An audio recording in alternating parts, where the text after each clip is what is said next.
Up the stairs and down again. I'm back. I know this is probably gonna get annoying, but here I am again.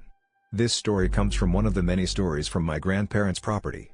If you don't exactly know what has gone down on the property, that's fine. I've made other posts mentioning this property. One example in my "I Saw a Hellhound" post. Anyway, my grandparents' house is rather large. It has a set of stairs that lead straight to the basement and straight to the second floor depending on how you go up or down them.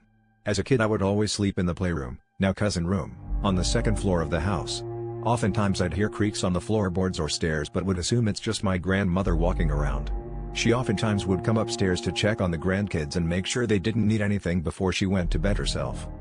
Oftentimes I would hear the door open to the room I slept in, but would stay in bed and not lift my head, rather that be because I was half asleep or trying to hide the fact that I was awake. As I got older I would hear the creaks come up the old stairs and stop at the end of the hall before going down, and I always got a bad vibe. That kind of vibe you get when it feels like someone is watching you and their breath is going down the back of your neck. But ultimately, like the silly little dumb white kid I am, I'd ignore it and go to sleep early. One night I was awake with my cousin. We were both up, and chatting, showing funny memes and gossiping about boys like teenagers do in their prime. Until I began to hold my breath and call for a pause. The creaking was back.